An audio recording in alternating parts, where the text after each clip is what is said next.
Good afternoon, everybody. Last lecture of the semester this summer, and I'm sure you're happy to hear that. My name is Rebecca Rowe. I'm doing this lecture today on management of the patient with endocrine disorder. And I just wanted to let you know that this particular lecture stops around the area of Cushing's disease or Cushing syndrome. So it does not cover every single hormone that's in the endocrine system. So while we'll have some presentations of those in illustrations and things, it's not going to cover all the details of those things. So probably when we start talking about more of the reproductive systems, we'll discuss those hormones at that time. But in this particular lecture, that is not going to be covered. So I just wanted to let you know that. In Blackboard, I also put in there a endocrine map system where you can kind of review some of the hormones and the mechanisms of those hormones for the hyperactivity and hypoactivity. And you can look at those and get some details and help you with your studying for your exam. But this lecture is not so much to study to the test, it's also to help you get an understanding of the endocrine system. So I hope this does help you with your studying, but it also helps you to understand what you're going to be seeing with your patients. So, and let's get started.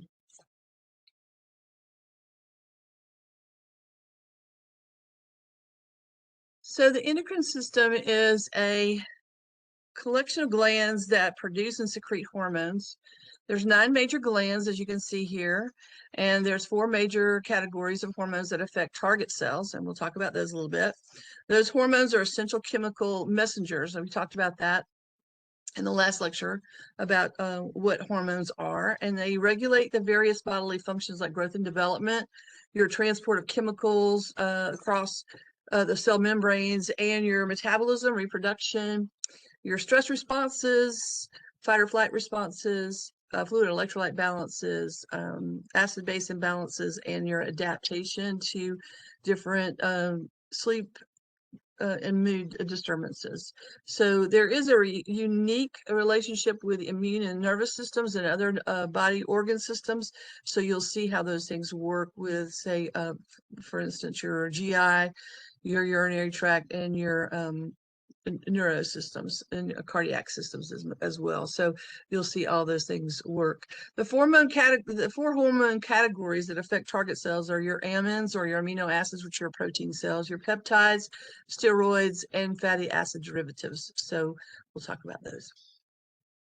First, the gland detects a change in the body's internal environment. And when this gland detects that, it increases the secretion of hormones which enter the bloodstream.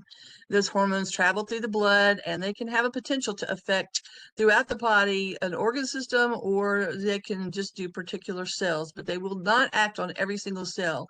There are specific cells that they are basically asked to participate or communicate with. So those hormones activate target cells by binding to specific receptors on the outside or on the inside of those target cells. And when a hormone binds to a receptor, the receptor sends a signal throughout the cell. For an example, if a thyroid-stimulating hormone is sent out, it only binds to a thyroid target cell receptor. So that is kind of how that works. Once hormones have succeeded in sending their message to their target cells, the gland decreases in the secretion of the hormones. And that mechanism by which the gland stops secreting those hormones is called negative feedback. So what is negative feedback? It's kind of like your HVAC system in your house. If you have central air and central heat, you set a temperature that you want to have your to your comfort level. So say if you set your temperature in your house is 72 degrees, if that temperature in your house is below that or above that, your HVAC system is going to kick on. It's going to either cool or heat your house to get to that temperature that you have set. And that target temperature is what the homeostasis is going to reach. So when that reaches that homeostasis or that specific temperature that you've set, that's when it's going to stop. And so that negative feedback allows that system to self-regulate a response or an output. And that's what the negative system is. So the number of circulating hormones depends on the body and its needs. And so just like in your HVAC system, if it's super hot outside and your house has a really hard time of heating or cooling, basically do your insulation or how old your house is or how new your house is. It's going to depend on how energy efficient your HVAC system is going to work. And so that basically is telling you how your body is going to work as well. So those hormones have to be inactivated by that negative feedback system to further prohibit overproduction. So on the other hand, if the body's needs are necessary, that negative feedback system is going to tell them to secrete more hormone production, like I said. So it just depends on the needs. So steroid hormones are basically the lipid hormones in your body. And the interesting thing about lipid hormones is they're a little different from the other hormones, the other of the categories that we talked about. These steroid hormones are different because they are fat soluble. And remember, fats and waters don't mix. The other hormones in this is soluble. So the fat solubles can actually cross the cell membrane into the target cells, and they can bind directly to the receptor proteins inside the target cell, and they can actually change the DNA or RNA through the nucleus of that cell. So they have a real powerful binding mechanism that the other hormones don't have, and those other hormones have to use a secondary system to be able to communicate with that cell nucleus. So the 5 classes of lipid or steroid hormones are your androgens, your estrogens, your progestins, your mineralocorticoids, and your glucocorticoids. Sorry. The androgens and the estrogens have to do with male and female sexual development. Your progestins have to do with the female menstruation and pregnancy hormones, and your mineralocorticoids have to do with the excretion of sodium and water through your kidneys, and your glucocorticoids have to do with the inflammatory reactions or your stress and coping through catecholamine responses. So the actions of those hormones that go through the plasma membrane, they bind to the receptor inside the nucleus. They have this complex activation of transcription of that mRNA that moves through the ribosome and the protein synthesis. And enzymatic action promotes specific metabolic activities cell to make those changes. And this illustration kind of demonstrates that 4-prong approach to how those lipid hormones the cell. The peptide hormones are the majority of the hormones. They act as a boss, actually directing workers or telling the workers what to do. They do not actually enter the target cell like they're water soluble, as I said. They actually bind to the receptor on the plasma membrane outside or on the cell membrane. They lead to an activation of an enzyme that changes ATP into cAMP. This activates an enzyme cascade, and that is a way for something else to be able to penetrate through that cell membrane and communicate into the inside of that cell. So peptide hormones and those amine hormones react with the receptor sites on the surface of the cell, but since they cannot enter that cell membrane, they need to communicate their message. And so they use that enzymatic action to cause that secondary messenger to link with the peptide hormones message on the outside of the cell to cause the alterations in the cell that the hormone needs to do. So this tells you that even though certain hormones lack the ability to be like the lipid or fat soluble hormones, they can still get their message across, and the system continues to amaze that you can still do things through another secondary communication system. So your pituitary gland, aka the hypophysis, is the mat daddy of the glands. It is called the master gland because of its influence on most of the endocrine glands and their hormonal activity. It rules the body's thermostat. It makes the essential hormones, and it also tells other endocrine glands to release or stop releasing hormones. It has its own little saddleback seat behind the bridge of the nose at the base of the brain called the stella turcica, which is circled in that left illustration on this slide. It is a little bony. It's a little bony seat there. The pituitary is pea-sized. It's very small. It has a connection to the hypothalamus gland. It has 2 lobes, which you can see on the right-sided illustration, and each of those lobes are different. They're different in function, and they're different in the type of tissues that make up the pituitary. The anterior, of course, is the front lobe, and the posterior is the back lobe, and each lobe has this different type of tissue. The anterior pituitary is the larger of the two lobes. It consists of hormone secreting epithelial cells and is connected to the hypothalamus through blood vessels. Whereas the posterior pituitary consists of these unmyelinated cells. They lack that casing of fatty insulation that most cells have, and they go through neurons and nerve tissue to get to the hypothalamus. That's how they're connected. So the anterior is based on blood supply. The posterior is based on nerve supply to get to the hypothalamus.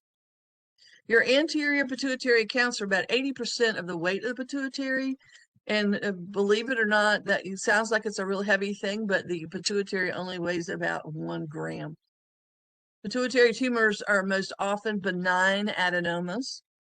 They are slow growing. The function of those tumors continue. They can be functional tumors or non-functional tumors. The functional tumors continue to secrete hormones. The non-functional do not secrete hormones. And that's just for your information. Most of the time, those tumors will be slow growing, like I said, and they will not really cause problems until they start pressing and getting pressure on the surrounding tissues, or they start causing symptoms that are problematic for the patient. So the larger that pituitary gets, the more pressure it exerts, and the more, if they have functional tumors, the hormonal increases or decreases define that abnormality in that situation. So treatment and that necessary to normalize the body functions are how you're going to work within this problem. And you can see that if I was to do surgery on this pituitary, the easiest route, which most often happens, is a hypophysectomy, which actually takes the route through the nose and goes directly through the nose to the pituitary gland. And it's very easy to go through the sphenoid sinus straight into the pituitary, rather than bore a hole through the brain and go all through all that brain tissue and get to the pituitary that way. So you have very minimal or no damage to the brain tissue at all going through the nasal passage. Or you can actually go through the gum line up through the mouth, the gum line, and get to the pituitary that way as well. So you can see in this other illustration on the right, and this is also in your book in 45-2, it has all those different glands, all of those different hormones that are regulated through those glands.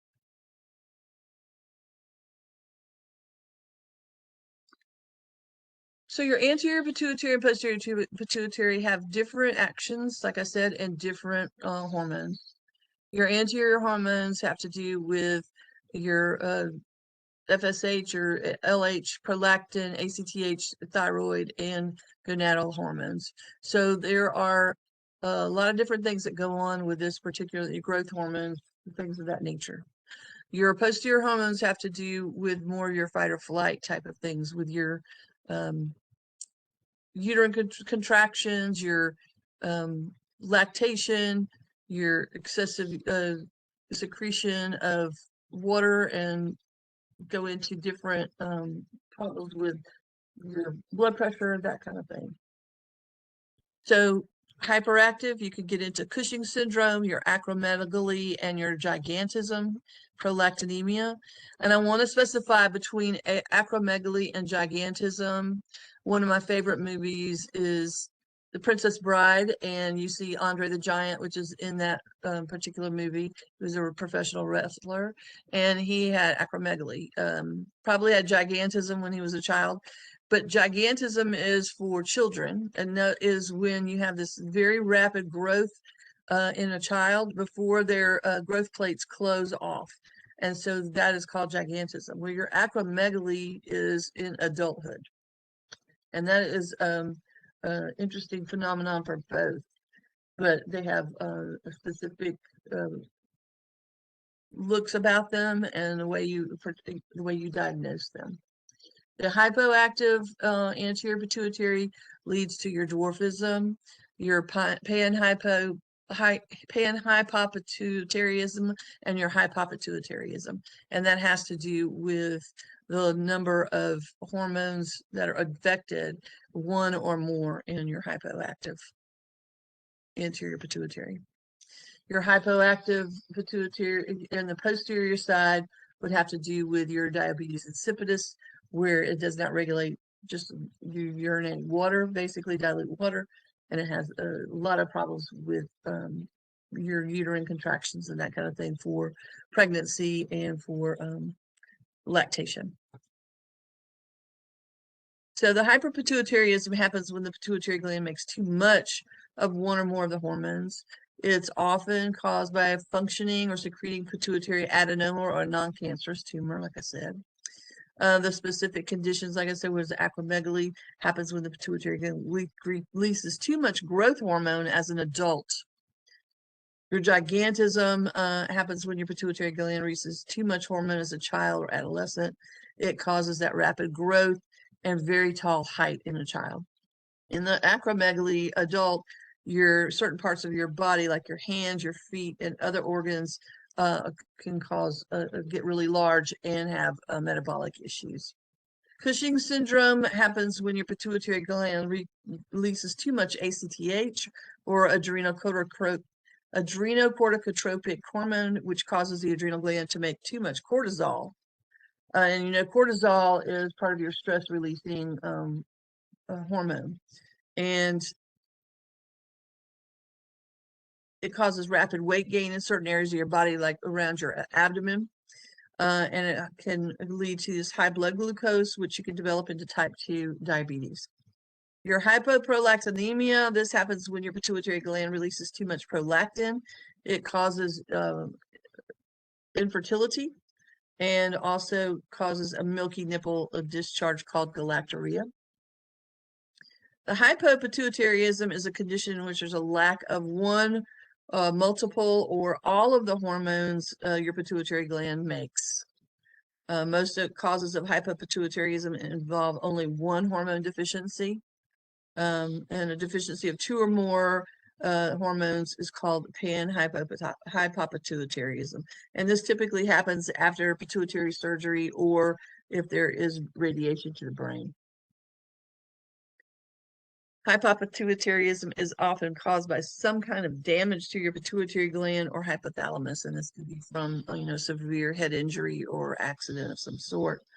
But also, I want you to think about this brain radiation, and this is why nuclear situations like in Nagasaki and Hiroshima, you saw some issues with thyroid goiters, cancers, and also these brain issues with the pituitary because of the radiation fallout. This is why we don't want nukes. Specific conditions that involve a deficiency of pituitary hormone include this growth hormone deficiency. This condition happens when your pituitary doesn't release enough growth hormone in children, and this causes a lack of growth and development and delayed puberty. In adults, it can cause a lot of metabolic issues. Diabetes insipidus, this condition happens when your pituitary does not release enough of antidiuretic hormone. And this, the key word is antidiuretic. You don't want to diurese a lot. So this causes your body to produce too much urine, and it is able to retain enough water for you. Hypogonadism, this condition happens when your pituitary doesn't release enough luteinizing hormone, or LH, and follicle stimulating hormone, or FSH. And this causes issues with sexual dysfunction and development and fertility problems. The hypothyroidism, this condition happens when your pituitary doesn't release enough thyroid stimulating hormones.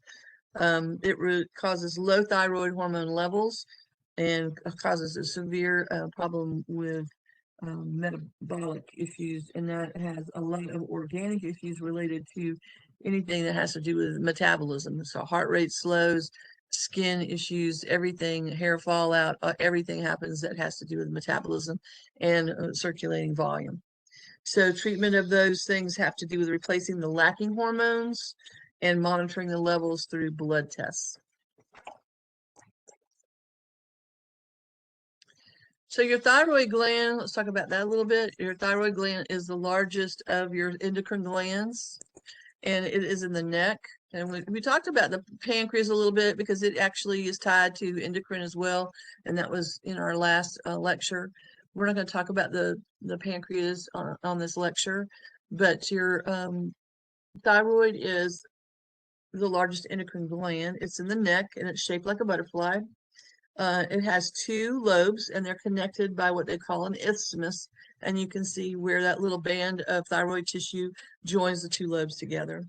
It has a very high blood flow, and believe it or not, this little gland has about 5 times the blood flow that the liver has. So that's amazing. There are 3 hormones for, I don't know why I can't talk. 3 hormones for the thyroid: T3, T4, and calcitonin. Your thyroxine is your T4. Your triiodothyronine T3 amino acid contains 3 iodine molecules, and the T4 is an amino acid which contains 4 iodine molecules, and then the calcitonin. T3 and T4 are in all of the cells of the body. Iodine is the chemical that is needed for synthesis of the thyroid hormones, and that those are bound in the thyroid until they're needed for release in the bloodstream. The whole purpose of the thyroid is to control the metabolic function of all the cells. Thyroid hormones influence cell replication, brain development, and normal growth and development. It also plays a huge role in basal metabolic rate, and every organ system is affected by the thyroid. So if you don't have a thyroid, you have to replace it. Something has to be replaced in order for you to continue that metabolic activity. That means your body temperature tolerance, your heart rate, your cholesterol in the blood, and vascular resistance are all affected by your metabolism. Treatment of those abnormalities related to hyper or hyposecretion of thyroid hormones, any underlying comorbidities has to be taken into consideration, because you cannot survive without circulating thyroid hormones. If you don't get that, it will go into a comatose type situation and death. So the hypothalamic pituitary thyroid axis, this is a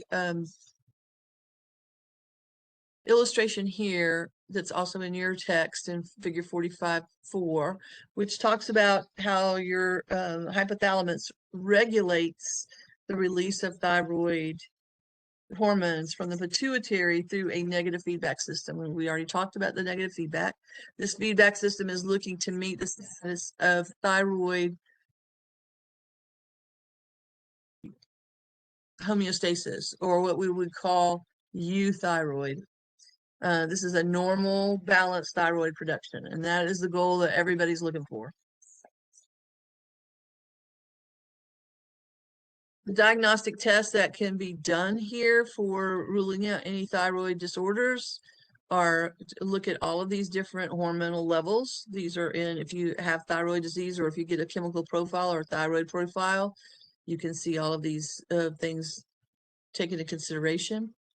If you are looking at a specific thyroid disease, say whether you have a goiter or you have some kind of nodule that shows up, they can do, or you have symptoms, they can do a radioactive iodine uptake test. They can check for antibodies. They can do a needle biopsy of your thyroid, and that can be done in a doctor's office. Thyroid scans, radio scans, cinescans, which is a nuclear test, your different serum tests that can be done that can check to see what is showing up in your thyroid. And this is near and dear to me because I did have a nodular goiter, which was all benign, but I did have symptoms of hoarseness and difficulty swallowing because the thyroid gland was growing inward instead of outward. So you really couldn't see the goiter very much. It was going in toward my trachea. So it was causing difficulty. So depending on the symptoms that you're having and your blood tests, you'll see that it'll either be hyper or hypothyroid, And you'll need to have some definitive follow-up tests with an endocrinologist to rule out disease. So some of the disorders that you will see in this slide is very alarming, but you can have Graves' disease, hypothyroidism, hyperthyroidism, thyroiditis, goiter, and thyroid cancer. Those are the biggies.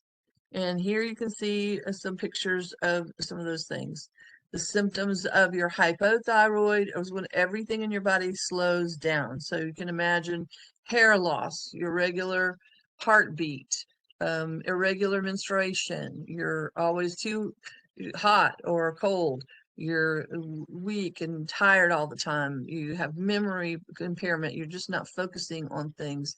And you start gaining weight, regardless of what you eat, you just start putting on pounds. On the other hand, your hyperthyroid symptoms are you're tired also, but you have this weight loss and this irritability and depression. You're trembling all the time. You are extremely sensitive to cold. You're depressed. You could have problems focusing with memory loss. You'll also have hair loss with this, muscle pain. You can have tachycardia or irregular heartbeat as well with this. But this is where you have just a very nervous appearing person, very stressed out type of person with hyperthyroidism.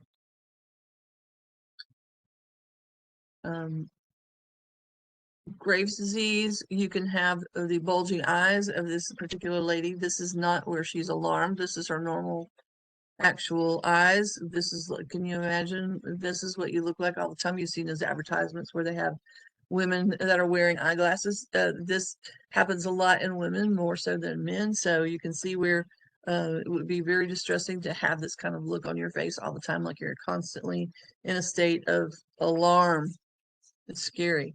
So Graves' disease, we'll start with that, is a immune system condition that affects the thyroid gland. It causes the body to make too much thyroid hormone. Thyroid hormones that affect many organs of the body. So symptoms can also affect those organs. Anyone can get Graves' disease, but it's more common in women than in people over the age of 30.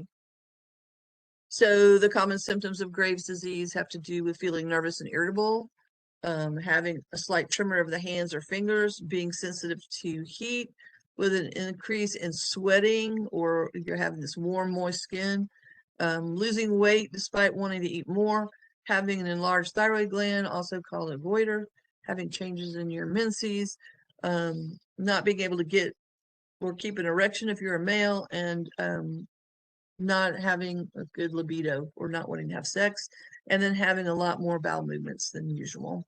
You can have bulging eyes, a condition called thyroid eye disease, or Graves' I can't even pronounce it. Graves' ophthalmopathy, being tired all the time, not sleeping well. You have this orange peel-like skin where it's very thick and discolored, mostly on the shins or on the top of the feet. It kind of looks like an orange peel, if you can imagine. And then having that irregularity in your heart rhythm. So the treatment for Graves' disease is to lower the amount of thyroid hormone that's circulating in the bloodstream. And that usually will help make the body symptoms kind of go away. Now, as far as the eyes bulging, sometimes that is, if you catch that early on, that can be reduced, but sometimes that is a permanent situation.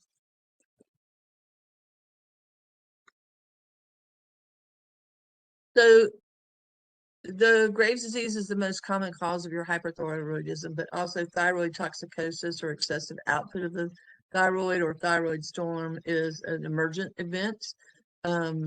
So you have to be careful, especially after surgery when they do surgery on thyroid patients, because you can release, there is a release of some thyroid hormone that can make it extremely dangerous for the patient. They could get severe elevations in blood pressure and tachycardia with rapid pulse. So the medical management, like I said, here is your iodine therapy. You can have radioactive iodine therapy, which will actually kill the thyroid in that specific area. It's very controlled now. It will actually burn the thyroid tissue. And if they can enucleate certain areas right where that tissue is that's causing the problem, that's fine, or they can do the majority of the thyroid gland itself. The medications, when you refer back to that table 45-1, shows you some of your medications. Your propylthiouracil and methimazole are your drugs that will actually block your thyroid hormones. Your sodium or potassium iodine solutions will help in that. Your dexamethasone and beta blockers will help with symptoms. Dexamethasone will help with the inflammatory processes, and your beta blockers will actually help with slowing and regulating your heart rate.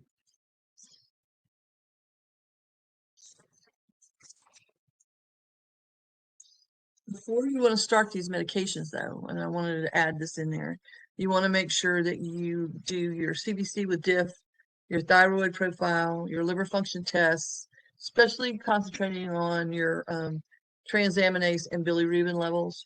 You want to make sure that these medications are dose related to your weight and that their status, you're looking at your changes in vital signs, the size of the goiter, and your lab results. And the steroids and beta blockers help with any of the extra symptoms that patients are having. But the most definitive thing to help with this is thyroidectomy, surgical intervention. So thyroidectomy is your treatment of choice for thyroid cancer, but it can also be done to relieve symptoms of goiter as well. Modified radical neck dissection, possible radioactive iodine to minimize metastasis is required. You don't always just take out the cancer cells. You always have to take out a certain area of marginal tissue that may be clear to give yourself a space to make sure that there's no metastatic cells or cancer cells surrounding. And that doesn't mean there's not cancer cells floating somewhere else in the body, but in that particular area where the cancer is located, that is going to be where you're going to concentrate on removing that tissue. Preoperative goals are to reduce the stress and anxiety to avoid precipitation of thyroid storm, because remember, the pituitary and hypothalamus work to release hormones over stress. So even the slightest amount of stress can cause a release of some extra cortisol, and those hormones that actually bring about a rapid increase in heart rate and blood pressure.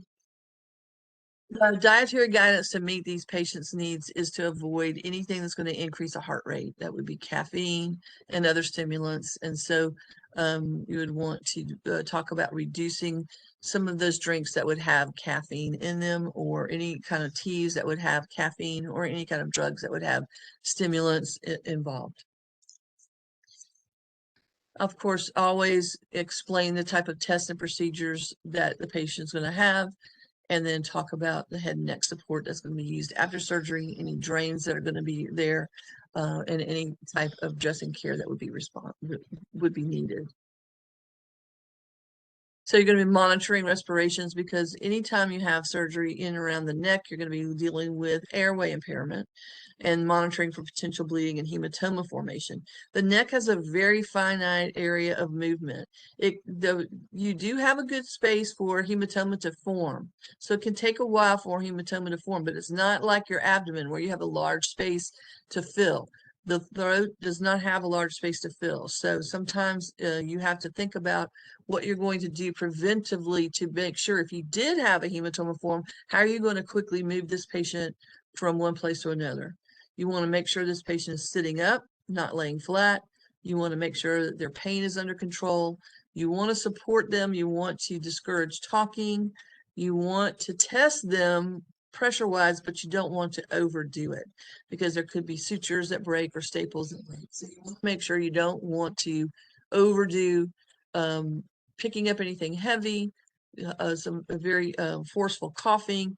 You want to suppress that until you start getting that healing going on and the wounds start to start healing together. So you always want to support the neck if they're going to be coughing. You certainly don't want to have patients that are having head and neck surgery to smoke. That is not really good. So smoking cessation is necessary. It should be part of the patient's education for any type of surgery, period, but especially for anything that's going to be involving the airway. And then, of course, monitoring for bleeding. And it doesn't take much for you to assess whether that patient is going to start having problems with their voice, and that could be related to a hematoma, because if your trachea is being suppressed, they're having trouble swallowing, if they're having trouble breathing, if they're having trouble making sounds like A, E, I, O, and U, you ask them to say those vowel sounds, it tells you what's going on with their vocal cords as well.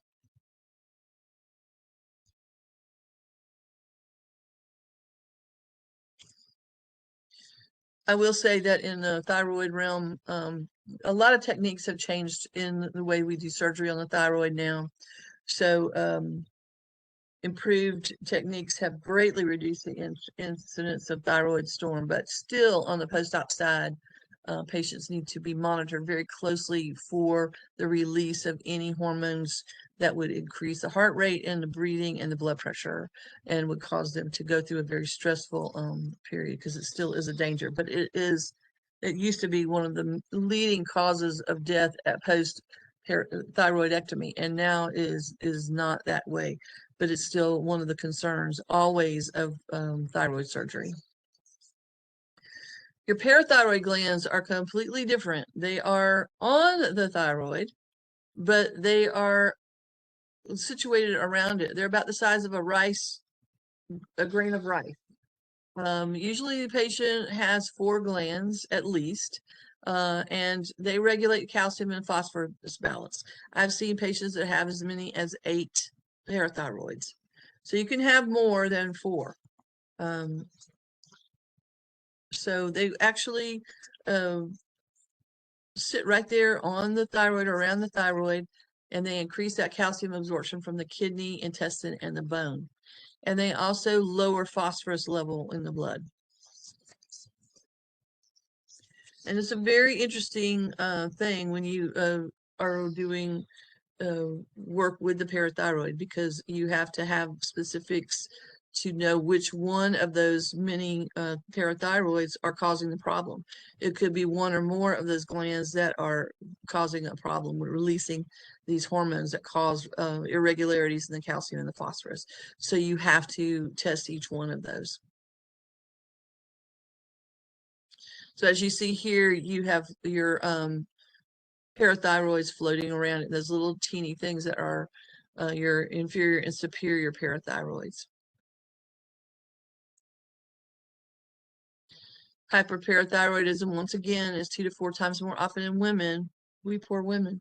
And we have symptoms that can be no symptoms at all to having these very vague things with apathy, fatigue, muscle weakness, nausea, vomiting, constipation, hypertension, and cardiac dysrhythmias.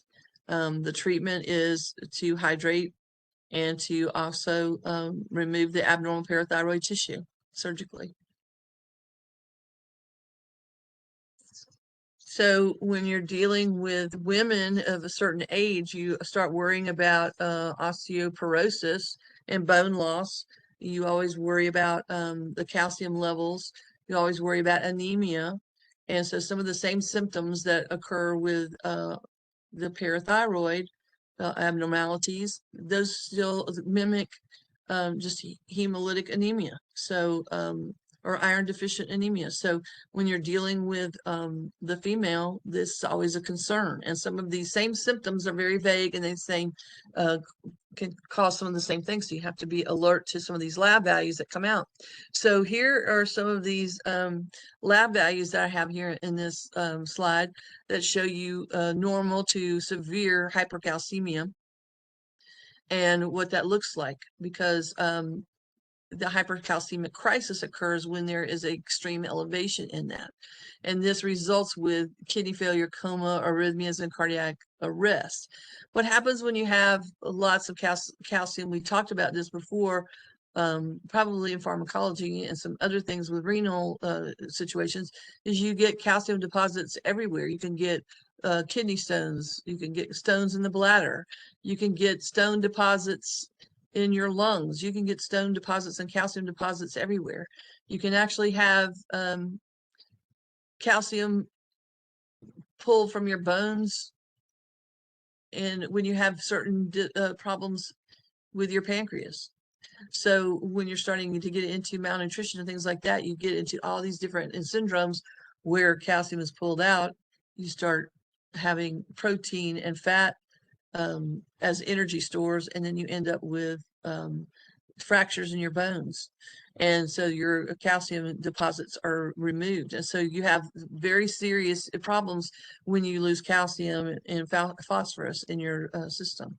So the treatment for this calcemic crisis is to rehydrate with large amounts of IV fluids and saline specifically. You want to combine calcitonin and corticosteroids in emergencies to reduce the serum calcium level by increasing the calcium back into the bone. So it's very interesting that what you have to do here, especially this can happen, parathyroid abnormalities can happen in pregnant women as well. And so you have to pay attention to their needs as well.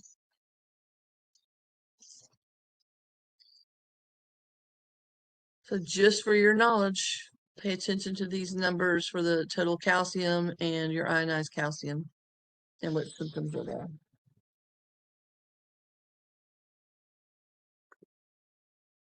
So what happens when you don't have enough parathyroid activity? There's abnormal parathyroid development. You can have vitamin D deficiency.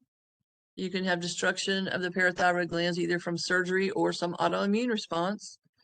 And you can have manifestations of tetany, numbness, tingling in extremities, your neuropathies, the stiffness of your hands and feet, bronchospasm, laryngeal spasm, carpopedal spasm, anxiety, irritability, depression, EKG changes, delirium.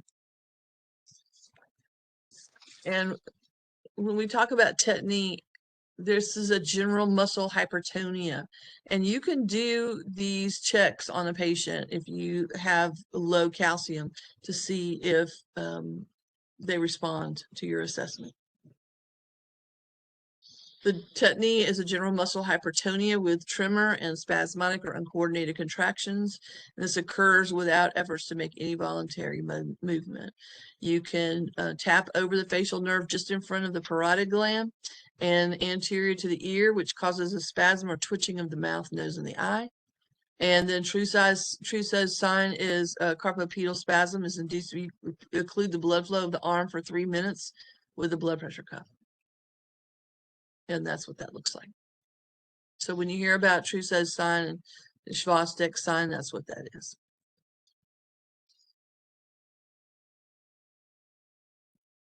So the management of hypoparathyroidism is to increase the serum calcium level to about 9 to 10 milligrams per deciliter. And that's usually through calcium gluconate given intravenously. You can give pentobarbital to decrease that neuromuscular irritability. You know, pentobarbital has been given notoriously through the years for seizure activity. Parathormone can be administered, but there are some allergic reactions involved with that. So you have to be very aware of that drug and make sure that you're aware with being aware of allergic reaction to it or anaphylaxis. You have to have a very quiet environment, no drafts, no bright lights or sudden movement, and make sure that you have a diet high in calcium and low in phosphorus.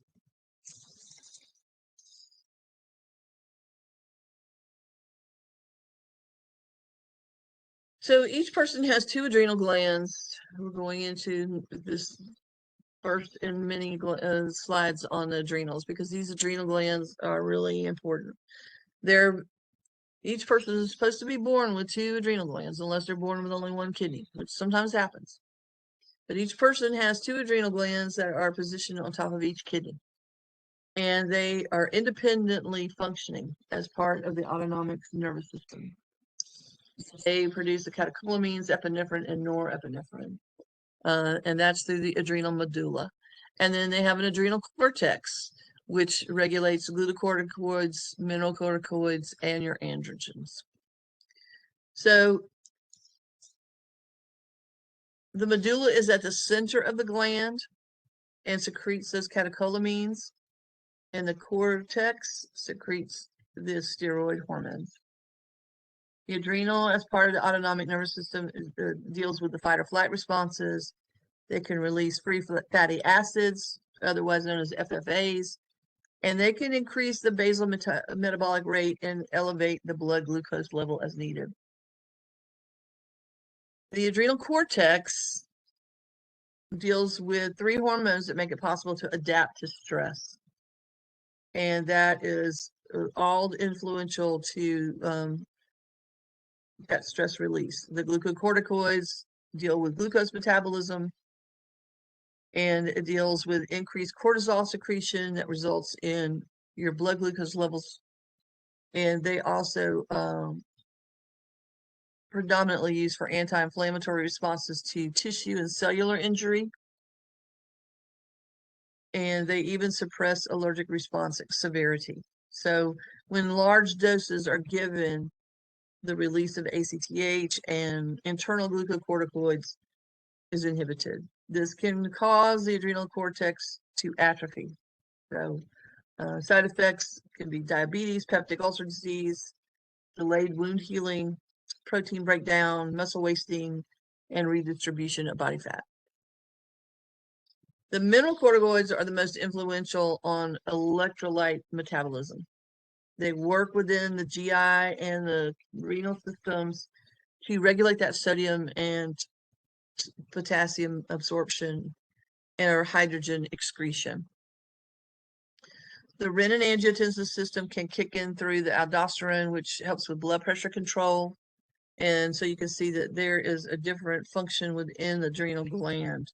And when the levels of sodium are low in the bloodstream, for low blood pressure, the kidneys then secrete renin into the bloodstream, which then stimulates angiotensin 1 and 2, which then stimulates the adrenal cortex to secrete aldosterone.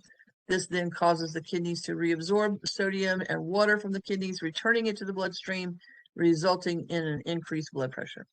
On the inverse, when those levels of sodium are high and you have a high blood pressure, it causes the blood pressure to rise, which triggers that heart to release atrial natriuretic hormone ANH.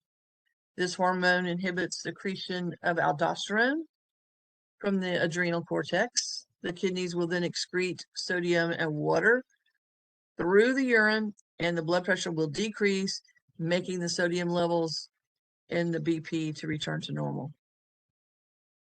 The third type of steroid gland is produced by the adrenal cortex, which is the androgens. They exert effects similar to male sex hormones. They also may produce a certain amount of female sex hormones. Hormonal imbalances can cause feminization in men, masculinization in women, or premature sexual development in children. So this is called the adrenogenital syndrome, where you have, you're starting to get your axillary and your pubic hair. This is a picture of your adrenal glands on top of your kidneys. It's also a picture of what those adrenal glands look like interiorly, where you have the cortex on the outside and the medulla that is on the inside. And they both have different functions. So Addison's disease. This occurs, it's very tricky. This is another one of those diseases that's very, very tricky. And the one thing I want you to understand out of this is paying attention to these very strange symptoms. 70 to 90% of these causes are having to do with autoimmune disorder of some sort. Lesser known causes have to be TB or histoplasmosis or one of these metastatic cancers from the lung, breast, melanoma, or colon. There could be a surgical removal of the gland, or there could be a sudden withdrawal of those steroids that you're taking, which is a no-no. And then medications such as rifampin, which is taken for TB sometimes, barbiturates, ketoconazole, tyrosine kinase inhibitors. Those medications can cause Addison's. Symptoms of Addison's are very vague, and they're often misdiagnosed.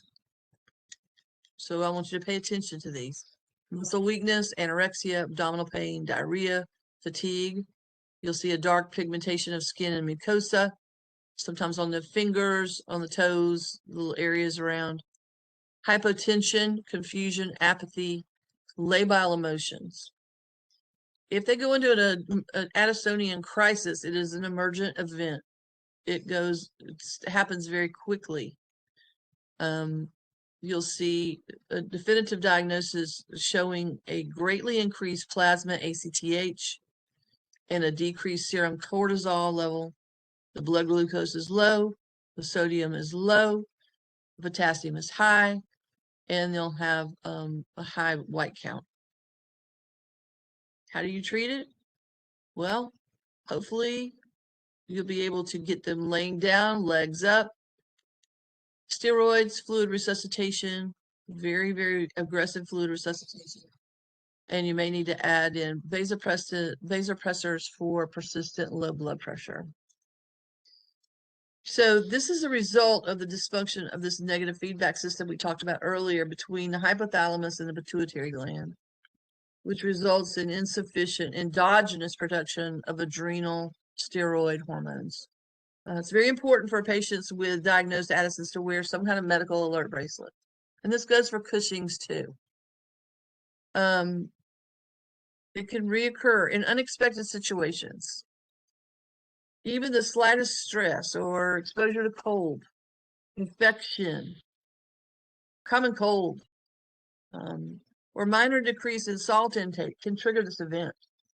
The goal is to help you guys understand the minor symptoms that as many of these patients are on long-term steroids. It could be for rheumatoid arthritis or lupus or some other autoimmune or illness. Put them at risk for those side effects for adrenal suppression. And the body changes dramatically based on taking those steroids over time. Patients cannot immediately cut off the use of these steroids. They have to be tapered off, and they have to be continually monitored. The effects of that adrenal cortex suppression can last up to a year after they're removed from that. So the story that I have recently is my best friend's daughter, who was in her early 30s, died early this year from Addison's. And one of the key takeaways that we learned from her was this long bout of getting to this diagnosis was the lack of healthcare providers' ability to recognize signs and symptoms of Addison's disease. It took a long time for the diagnosis. The first sign was going into these crises was finally her mother looking for these patterns and the signs and symptoms of it. And the first patterns that she noticed, which made her take her daughter to the emergency room, were when she started getting a little bit argumentative, or she started getting irritable, or she started saying random things that didn't have anything to do with anything within the conversation. The next thing would happen is she would have nausea, and then she would just pass out. And she could do this anywhere, in a store, in church, at home, in bed at night, getting up to go to the bathroom, whatever. These things could happen anywhere, anytime. Blood pressure drops precipitously, and then next thing you know, you're doing resuscitative work in the emergency room. But it takes someone to monitor, and you can see how difficult that can be for someone who may live alone. This is very difficult. So you have to have almost someone live with you that can understand your symptoms, that can get you to health care rapidly. So hopefully you can use this information to think about things that you see in your patients. And it doesn't necessarily have to be Addison's, but if you see something that you feel like your patient's not acting just right, you get a second pair of eyes in there to help you make a definitive judgment on that patient, see what may be going on, and elevate to a higher level of care if that's necessary. And that's good rule of thought for any type of thing that goes on with your patients. So, like I said here, note any illness or stressors that may precipitate these problems. You want to check their fluid electrolyte status, but of course you have to be at a place where you can check that fluid electrolyte status. You take their vital signs, and you can check for orthostatic blood pressure, because a lot of times they will pass out on you. They have weight changes, muscle weakness, and fatigue all the time. They may be on a lot of medications. It's very difficult to go through all the medications that they're on, because some of these people have been sick for a while. And if they have an autoimmune disorder, they're on tons of medications. So you have to monitor for signs and symptoms of that Addisonian crisis. As far as the psychosocial side of things, having adrenal insufficiency or adrenal problems altogether, there is a disturbed body image. Their body changes in the way that it looks. Self-care deficit related to that weakness, fatigue, and sometimes mental depression, altered sleep patterns based on their cortisol levels. We'll talk about that a little bit. Risk for injury related to weakness, risk for fluid volume deficit, their activity intolerance, infection, knowledge deficit about their disease. All of those things are things that you're going to be dealing with when you're diagnosing from a nursing standpoint. So you'll be monitoring for signs and symptoms of fluid volume deficit, encouraging those fluids and foods, but it depends. If they're constantly nauseated or vomiting or having diarrhea, you're going to have to figure out how you're going to get fluids into this person. Select foods high in sodium, administer hormone replacement is prescribed. Avoid stress and activity until they're stabilized. Activities for patients when in crisis, you got to maintain this non-stressful environment. That's very difficult to do. It's very difficult to do. We don't live in la la land. There's stress everywhere. So you have to figure out what makes a stressful environment for this particular person. And then look at ways to measure and reduce anxiety for the patient. And you can look at the chart on 4511 for lots of different alternatives for patient education and family education. They will need a family advocate or a friend advocate of some sort. This is a long-term situation for them. So let's talk now about Cushing's. This is something that we see a lot of.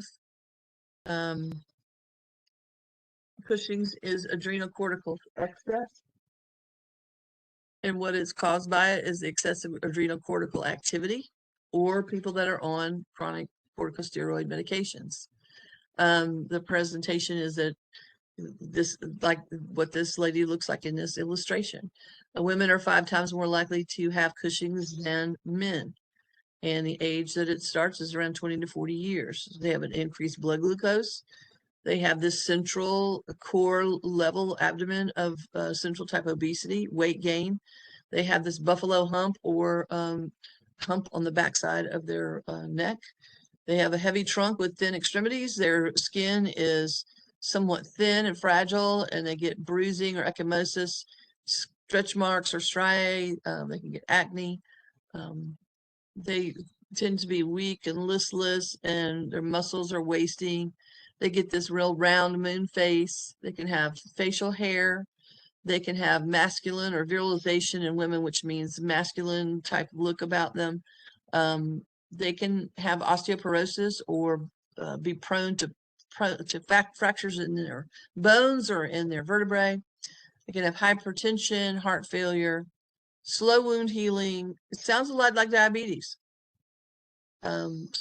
Impotence, loss of libido, mood alterations. They can get depressed, have psychotic episodes. These are people that will probably have a diagnosis of type 2 diabetic. Three tests are definitive, though, to diagnose Cushing's from anything else. And that is your serum cortisol level, your urine cortisol level, and low-dose dexamethasone suppression test. Your serum cortisol, now I want to talk about this cortisol for just a little minute because the urine cortisol is a 24-hour urine. And if you've ever done urine 24-hour, you got to make sure that you keep up with it and it's never thrown away. Because if you throw something away, you have to start all over again. So your urine cortisol is a 24-hour urine test. So cortisol, remember, is your stress-sensitive hormone. And the other hormones can be affected, but not anywhere near as much as the cortisol one. In the body, your cortisol levels follow a pattern. And this pattern is called the diurnal cortisol slope. And levels of cortisol are high in the morning when you wake up. They start dropping a few hours after you get up and getting going. And then they start going to the lowest level right before bedtime.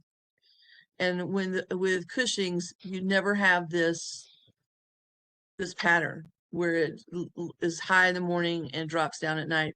It's the same.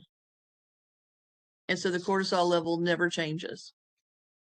And so that pattern's disrupted by this adrenal dysfunction. And there's basically no change in the levels.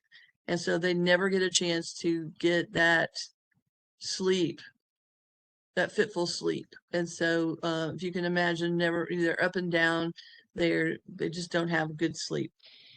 So you get this weight accumulation in the mid-trunk region.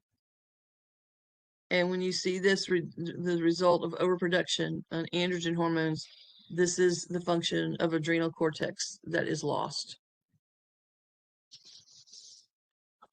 There may also be testing of the serum cortisol in the morning and PM, because what you're looking for in the test is to see if there is a drop in the morning and the evening. Because what you're looking for is a high level in the morning and a lower level in the evening.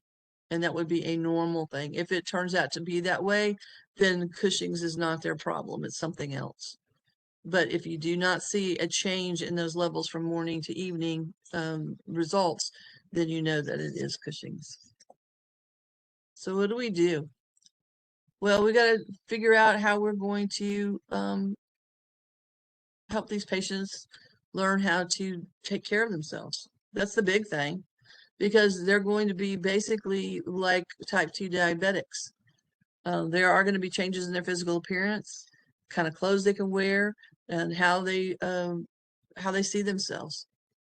They're going to be prone to infections. They're going to be prone to having more inflammatory processes.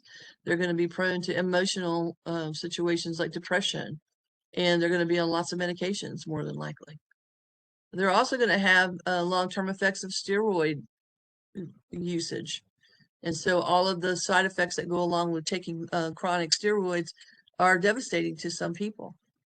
And so knowing those symptoms and some of the things that need to be done to protect yourselves and manage your care with long-term steroid use is something that you have to explain, because even some people that don't have Cushing's, they may have polycystic ovary disease or some other syndromes that people are on steroids for. They have to handle the same situations as these. So these patients will be monitored for risk for injury, for infection, self-care deficit. Are they able to take care of themselves so that they don't get infections? You know, hygiene is a big part of it. Impaired skin integrity. They bruise very easily. They want to be at risk for fall. You don't want them to have fractures. This disturbed body image is a very big deal. The hair distribution, the facial hair, all of that stuff can, the masculinization of the female as far as their body image can be very disturbing to them. And then they may have some different mental situations going on that may need some further therapy or consultation. So the goals for your patients would be to decrease that risk of injury and infection, and work out self-care activities. If they're on insulin, or if they're diagnosed as a type 2 diabetic, you're going to be monitoring for what they need to know about self-care in that respect, making sure that they are, dealing with nails and toenails and all that kind of stuff, and making sure that they know where to go and what to do. Getting in touch with monitoring their feet through a podiatrist if possible. Exercise, activities that they can do at home, or even through a fitness area, or for the PT if necessary, and then trying to rule out or prevent any complications. And there is a chart on in the book 4513 that talks about patient and family education related to that. So when you're on long-term corticosteroid therapy, you're going to suppress inflammation and autoimmune responses. You're going to be using these drugs for reducing transplant rejection. These are necessary drugs. There's no doubt about it. And a lot of people need them, and they have to take them. And so there's no excuse. You got to take them. And so that's all there is to it. And until something comes along that's better, these drugs are necessary. There's medications that are listed on 45.2, table 45.2, and education on 45.3 that helps you teach the patient about the timing of doses, the need to take as prescribed. And the most big thing here is you cannot just decide upon yourself to stop taking these drugs cold turkey. You have to taper them off. The potential side effects are harsh if you do that. You can never play with these drugs. These are very powerful drugs, and they have a consequential effect if you decide to go rogue and not follow the instructions. So this is one of those drugs, and people find out the hard way when they do that. This is not anything that you can joke with. These seemingly harmless pills that you take can have devastating effects on your body. So they can never be fooled with.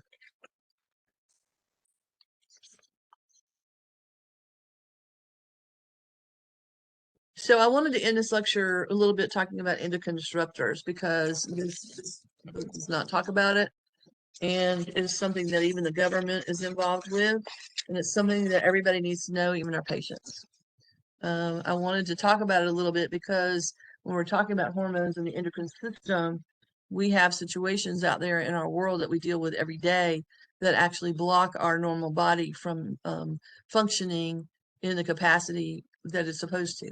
And with the increase in some of the illnesses and diseases that we're seeing, some of this is because of long-term effects of our endocrine disruptors. So let's talk about it. And first, I want to say too that when I first started talking about endocrine disruptors, people thought that I was crazy, mainly because these were things that everybody advertised, and everybody, in mass bought all these things and didn't have anything. They didn't think anything of it because everybody was using these things. But over time, and with research, and even through our CDC, Environmental Protection Agency, and our institutes of health, these have turned out to be actually true. And so some of these things have been actually banned, and some of these things have been actually reduced. Some of the products have changed, and some of the warning labels have been added so that you can have be a better make better choices in the marketplace. So endocrine disruptors are any chemicals, whether they're natural or man-made, that can mimic or block or even interfere with the body's endocrine system hormones. Because the endocrine hormones are all over the body. The body is reliant on them to do the normal functions and growth and development for fertility and reproduction.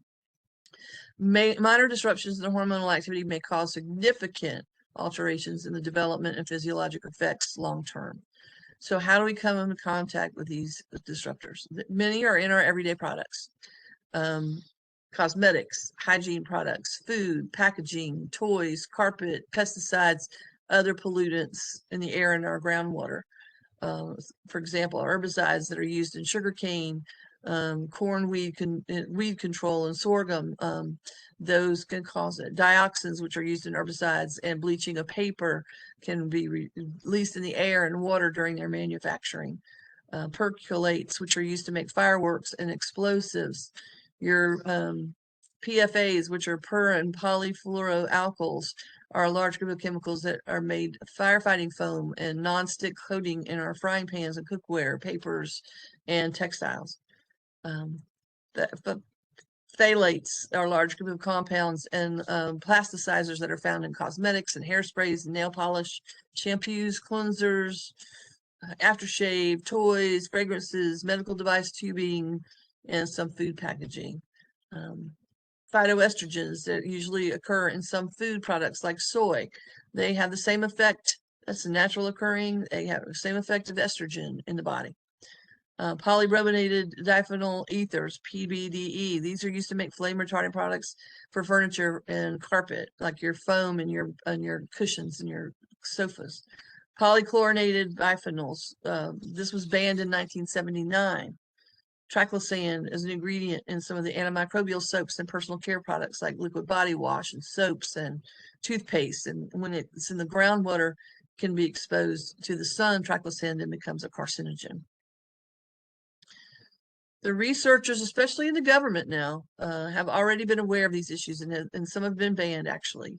So now you're going to start seeing products that are listed as BPA free, like some of your water bottles that say BPA free, some of your cooking things that are BPA free, phthalate free for clean beauty products. These disruptors that we're talking about here can actually block that lock and key mechanism that are in our receptor sites. Our binding from the hormone to the receptor is the key, and the receptor is the lock. And if that lock is blocked by one of these receptor blocking situations, then we have reduced or actually eliminated the ability of our natural hormones to actually bind to that receptor that it's supposed to. So we actually know why some of these things happen. We've actually proven some of these things to happen. And people don't really realize or pay too much close attention to some of these things because it takes a long time for the body to just get a gut full of these endocrine blocking throughout our body. It takes a long time of exposure for the body to clinically manifest some of these things. But some things we do know, like I said.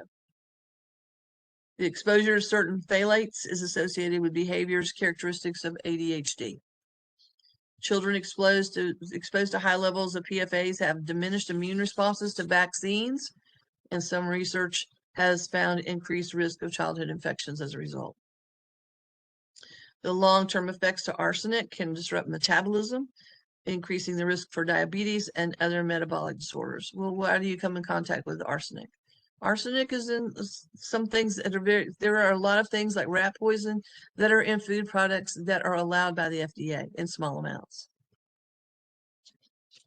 PFA exposure long-term can also cause a chemical-driven liver damage and increase your fatty liver disease. Chemicals in lavender oil and tea tree oil are associated with premature breast development in girls and abnormal breast development in boys.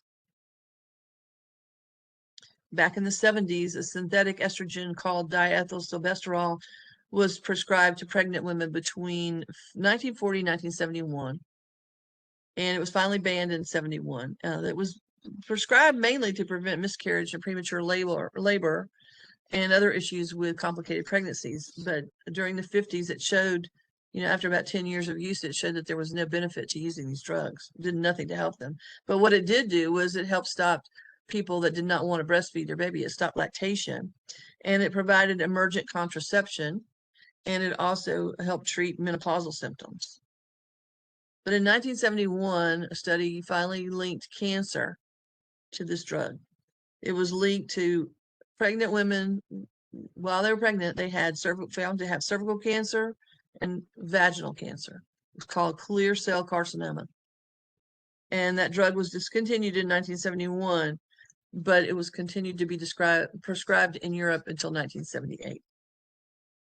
So it is now listed as one of the big endocrine disruptors, and the National Cancer Institute has more information on that.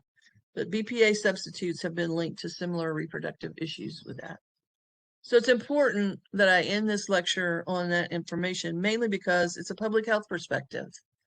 Every one of us needs to know, including our patients, to make better choices in our health and to be aware of some of these things and why these labels are on our products and what they mean.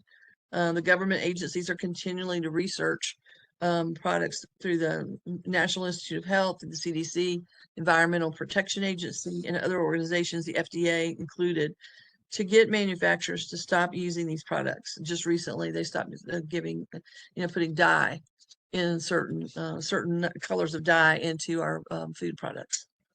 And manufacturers are starting to become aware, but it took a public outcry for that to happen. So we have to carefully manage the chemicals that we put in our body, and then manufacturers have to be held accountable for their environmentally responsible actions to make sure that we're not getting exposed to chemicals without our permission. So with all that information in your belt, under your belt, I just want to thank you for allowing me to finish this semester with you, and wish you well as you move along with your studies. And good luck on your exam. Thank you.